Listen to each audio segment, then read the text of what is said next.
Hi. Hi, Hello, Sophia. everybody. Yeah, hi, how are you doing?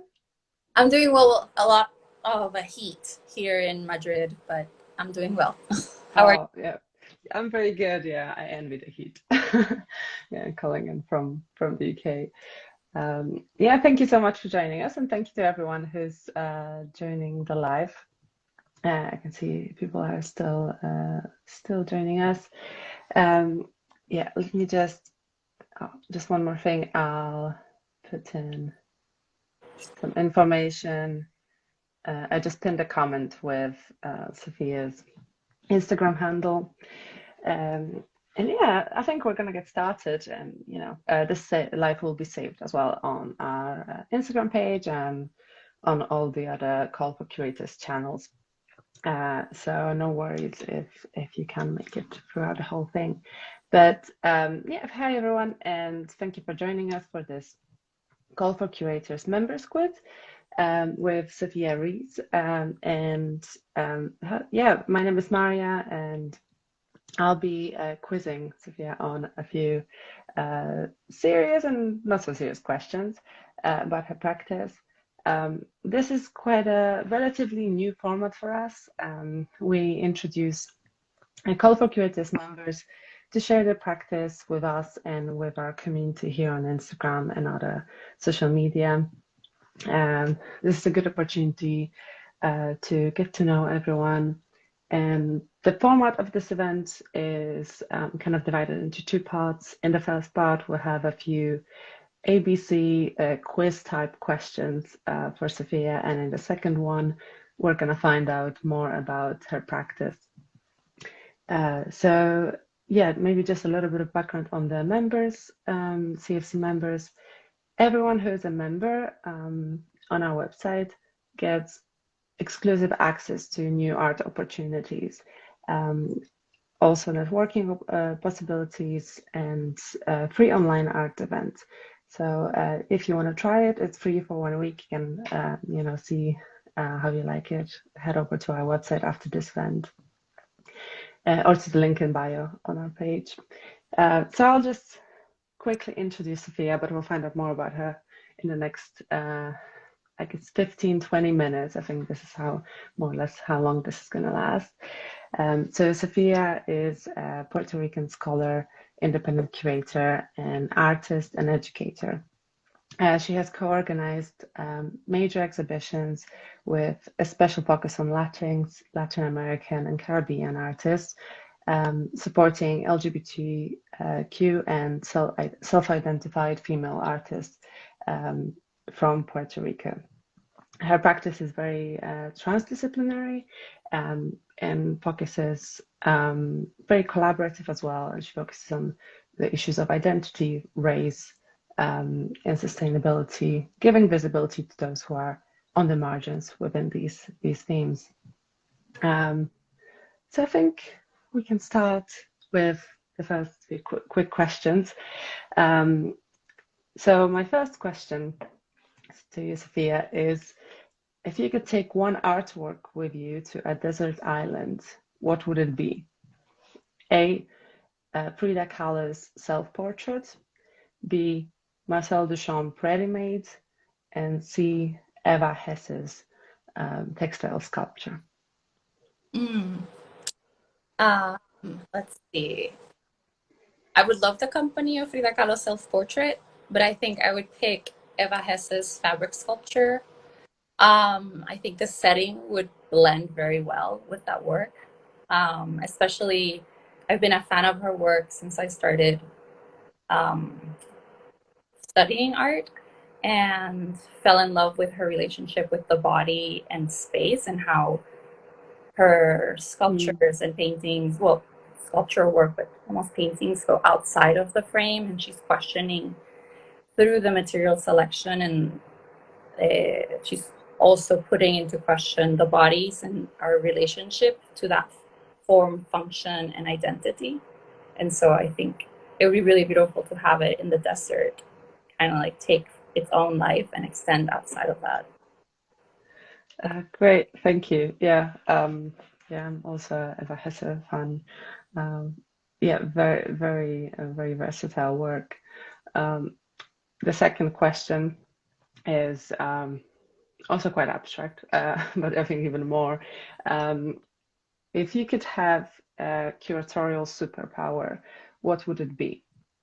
A, you could install and hang all artworks in an exhibition just with your thoughts. B, you could teleport international artists. C, you could dream an exhibition text and just wake up to it ready and written. Okay. They're all quite great superpowers, especially when you're dealing with deadlines. You just want to get stuff ready. I think because I have more of affinity with like the visual, like I'm very visual and manual. I wouldn't want to have the superpower of installing and hanging artworks just because that's, although sometimes very stressful, one of my most exciting moments of the work I get to do. And there's a lot of improvisation also that happens when, not improvisation, you plan a lot, but then there's some circumstances that when you see the work side by side or in the space, things shift, and I like that a lot about that I do. And an easy one would be like dream of like having a dream and just all my texts being written. But I would pick B, teleport international artists, and I would include their the artwork. I think like just thinking about just shipping, just getting taking care of the shipping. Having that power would be incredible, and if I could share with other curators, I would do that. Great, thank you. So the last question from this part is, I wanted to ask you about your perfect spot for reading and researching. A, would it be a library? B, a cafe? And C, your home, your house? They all play a role within my current reading and researching workflow. But I think post pandemic, it would be home. I still I found a way, just it works for me. But I love libraries, especially if they're like have a specific area of focus that I could then take books and read them as and things that I might not find online. So, but I would pick C, home, the comfort of my home. Yeah, no, understandable. Yeah, thank you. And yeah, I think we can move on to the second part, which is really exciting, where we can find out more about your curatorial practice. To everyone who's joining in now, yeah, I hope you stick around and to hear more about Sophia's work. And yeah, I'm gonna start with a question about the very nature of your work and your curatorial journey. So you're an artist and a curator, which is a very good combination of the kind of different skill sets, and experiences. And I was wondering, what is the relationship between these two parts of your work, and what role did the artistic practice play in your curatorial journey? A great question. And yeah, I think through my career, I focused primarily developing my curatorial practice. But the artist process, or how I approach curating, although very much interested and informed about art history and like that canon, there's always a push-pull of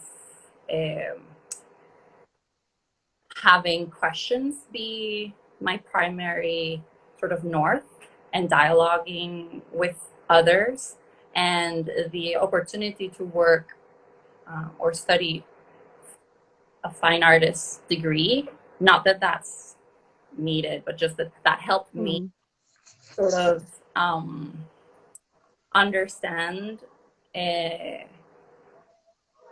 what was I interested in, right? Like, and I I feel that a lot of my work is always like as if I was a painter or a sculptor, or like working through any creative process is like problem solving and understanding like the context. And then so a little bit of a backstory, I actually started thinking about studying philosophy and humanities when I was in Puerto Rico, in the University of Puerto Rico. So I was very interested in how we think our reality, or how we can think other realities, or just really understand why society works the way it works, why we behave certain ways, and why is there still so much conflict in the world. And then as I went deeper into that field, I realized that it's predominantly male who are telling those stories, white, Asian, European men. And that was not my reality, nor my interest. But I was still very much interested in the conversations and creating spaces of conversation. So I decided to go more into, or take a lot of courses in education and art, which art had always been part of my upbringing and just an outlet that I had. And so when I wanted to take it like more seriously, I realized that I still had a lot of concepts, ideas, and things that I wasn't able to resolve in my art practice. And having the opportunity in New York City to do an internship at the Museo del Barrio and then work in the curatorial department really like opened my eyes to what curating is within a museum. And I was very much inspired also by the history of and founding of el Museo del Barrio as a proposal for the Department of Education through an artist who was an artist teacher, but he's a practicing artist, Rafael Montañez Ortiz. And then it just validated so many of my dreams, but also to allow a lot of my insecurities to sort of shut down, although they're still constant. But and then those insecurities were like how we label ourselves or label our roles. And I think I try as much as I can to sort of dismantle them constantly and allow for a more hybrid and a more transversal approach to whatever practice I'm doing, because I think that that's more in our nature. And I think that's part of the whole line of study also that so many of my colleagues and contemporaries are interested in, which is to decolonize our minds, decolonize the way that we tell stories. And I think both artists and curators are storytellers, just maybe within different spaces. So I think, yeah, they're always in conversation. But basically, as a curator, just creating opportunities for other artists to have a platform to also share and in being dialogue with my own sort of questions. Yeah, just kind of following on that, I think it's I'm kind of wondering, if did you notice like a significant difference between, so your understanding of the systems that cultural practitioners work within, the difference between the time when you had more artistic practice and then after you kind of went into a more curatorial and institutional work? Because I'm thinking about about barriers that exist, that these systems create, and how kind of having an insight into an institution can really help, like I said, provide these spaces and kind of minimize these barriers. But I was wondering if you noticed this difference, if there was kind of a moment of unveiling of how an institution works. I think my experience was I've continued developing an artistic practice, that's rooted in a lot of ideas that I explore also in my curatorial practices, although not exclusively, but I've always done it in a way that's a little bit more like muted, right? And what's taken more of a center stage, or what I dedicate more hours in the day, in the year, my life, has been the curatorial work, has been working with institutions, has been working with communities, and more administrative to a more curatorial role, or programmatic role. So I've never quite like shifted, but how I dealt with it graduating from Pratt with a fine arts degree was I'm performing the role of a curatorial assistant at the Museo del Barrio. I'm performing. And little by little, I started like meeting artists that worked within that also, like blurring the lines of where art ends or begins and that creative process.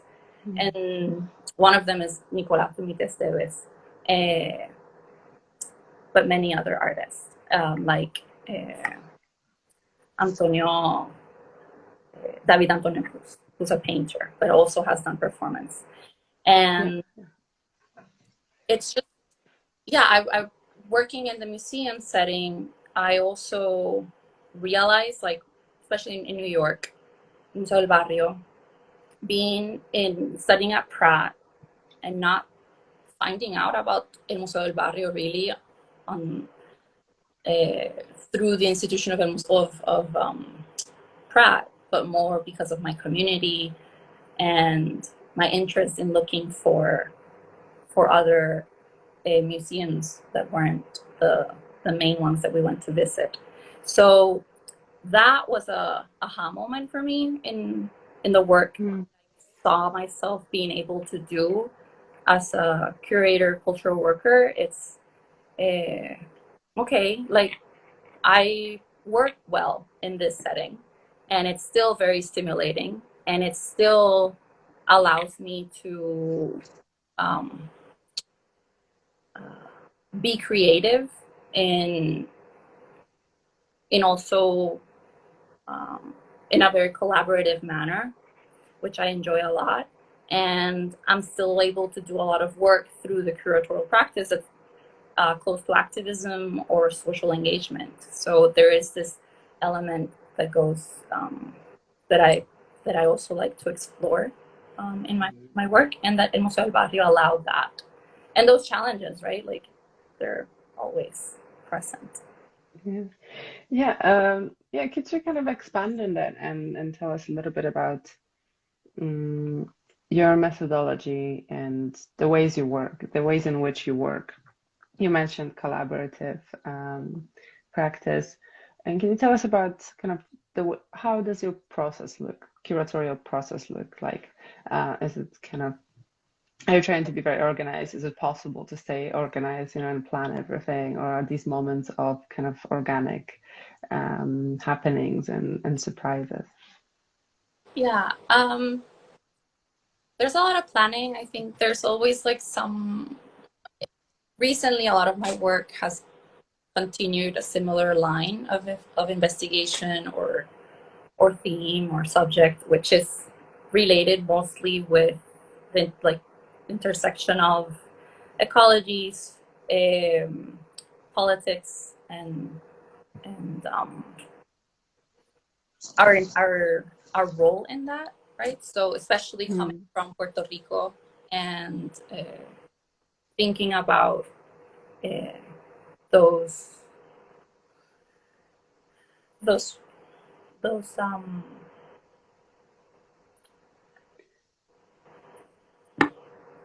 parallels and those moments of interaction, trying to think, because it's like my work is very much about my experience as a Puerto Rican, but really it's about like the complexity of that identity, right? And how it's not singular, and it's and how so many other cultures from the global South also share very similar experiences. So I'm more and more trying to push myself to also be in conversation with a larger audience, a larger community, to really diversify the narratives. And my most recent work, which is building radical soils, I was really interested in thinking about, and I've thought of this idea also before into subsequent projects within the umbrella of localidades alternas, or alternate locations, and is looking at ecologies as almost like the post-human theory, right? Like, how are we part of this? How are we taking part in society within the work that we're doing, to understand our role in so many of the things that are taking place today, and creating like safe havens in a way, like moments of, or pockets where we could like shelter and work together and create these networks of support through the work that we're doing.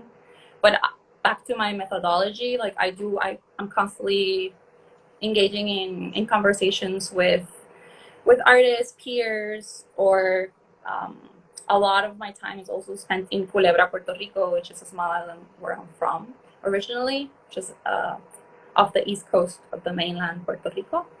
And there I've been working with Mujeres de Islas, a grassroots community organization that is really working towards sustainability and autosostenibilidad. So really thinking about different forms of detaching ourselves from colonial like systems, but also navigating that.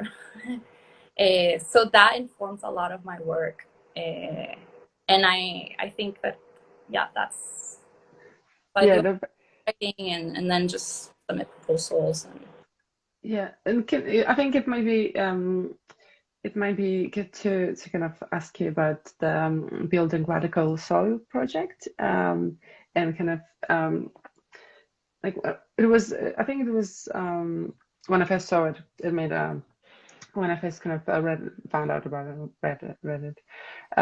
It's I can resonate. The films resonated with me. You know, kind of themes of ecology, solidarity. And especially identity, thinking about identity for our relationship to the land. And I think this kind of, circles back to what you said about thinking about our place and identity making within the kind of post-human theory and discourse. And yeah, could you tell us kind of more about this project, this one in particular, and about the themes and artists that took part? Yeah, it was a project organized at Latinx project in NYU, or part of the NYU system, in a gallery of Washington Square Park. And it was within that line of thinking of what does it mean to be engaged in ecological caring, and thinking about who are some of the artists that are engaging in that form of caring. And when I think caring, is like, where is our attention? What are we? What is important to us? And what are the ways in which we're engaging with that? And it could be work that is 2D, to installations, to social practices, and just really looking at a wide range of approaches, but that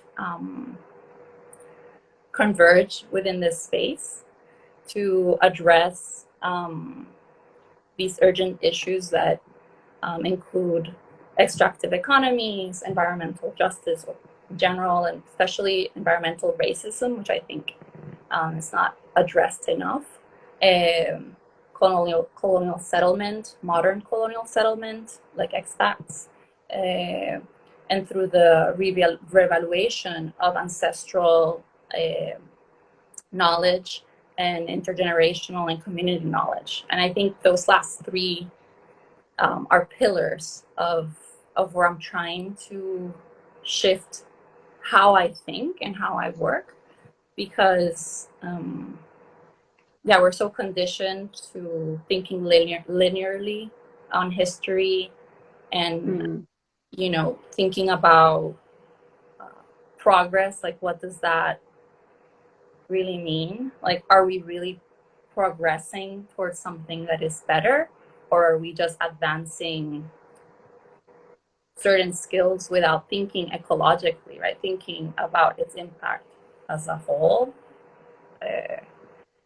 And so my favorite word that some people joke that it's like, okay, Sophia, you have to eliminate that from your text. It's where interwoven or weaving. And I'm like, no, I like it. And I think now more and more I'm like loving it, because it relates to craft, and it relates more to ancestral, indigenous, also like practices and knowledge, like just that. And so I included a lot of also, not a lot, but a couple of artists that work in that intersection of craft and or folkloric, sort of what we call folkloric art, but as a way of resisting, right, also against those categorizations and values. So I worked with 9 artists, although the list was enormous, but I had to whittle it down. And these were amazing individuals. So I encourage everybody to check their work out. There's an online catalog PDF in the Latinx Project website. The title is Building Radical Soil. And so I worked with Nugent E. Smith, who's a Trinidadian Haitian Jamaican artist based in New Jersey. Maria Gaspar, who is based in Chicago. Michelle Hernandez Vega, based in Brooklyn. Coyol Cynkier, who is based in New York. Glenda Liz Medina, also based in New York. Carlos Rosales Silva, Lina Puerta, Justin Sterling, and Cynthia Santos Briones, all based in New York. And their backgrounds are very diverse. They've all, except for Maria Gaspar, are based in New York City.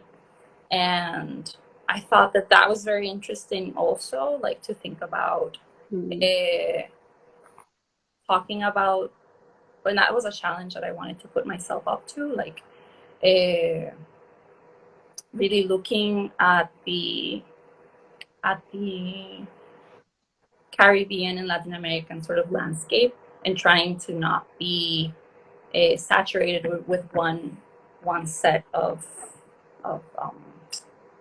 heritage or culture or that. Really, I think about their own experiences related to that theme, to also like challenge myself in how I'm writing about their work, and I'm writing about this issue that I'm in, that's happening now. And in a way, it runs through my constant sort of like curatorial and almost even artistic, but more curatorial sort of, how do I say this? Like a linea curatorial, like curatorial line or question, like north, like who's telling our stories, why are stories being told, and what is being told. And I think that I wanted to kind of, because you work with often with diaspora as artists as well, and you kind of, being from Puerto Rico, working with a lot of Puerto Rican artists, you merge or you bridge these different realities when you exhibit these artists, let's say in New York, and and kind of outside of their own context and locality. And I wanted to kind of ask you about this process of bridging translation, mediation, kind of, whatever you call it.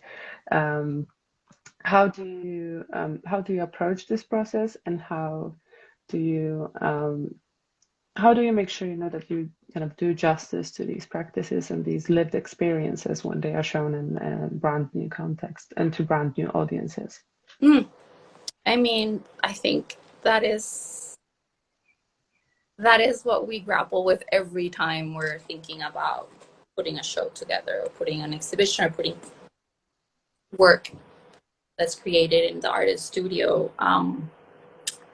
I don't know if I do justice. I hope I do. I try to be as transparent and open when conversing with the artists or or people that are funding the exhibition, or the spaces in which the exhibition takes place, or the non-physical spaces the exhibition, the work lives. I don't know. I don't know if I'm doing the proper justice, but I try to be conscious of it. I try to also, think about the parallels that happen within like the show. So, artist talks, panels, a catalog. For me, that was very important too. It's my first catalog created like through work that I've curated, and that was very special, just to be able to push myself to write something that I know will be published, and that the artists themselves have another platform where their work's going to be like preserved, right, within the lineage of history that we're so accustomed to, which is like the written form, right? So I think to be able to insert ourselves there is really, really important. I think this might not have been what you were asking, but I think also thinking about like the budget and how we're able to provide the artists the proper compensation for their participation is also very important to me. And I think that is a challenge, especially as like if you're working independently as a curator or organizer.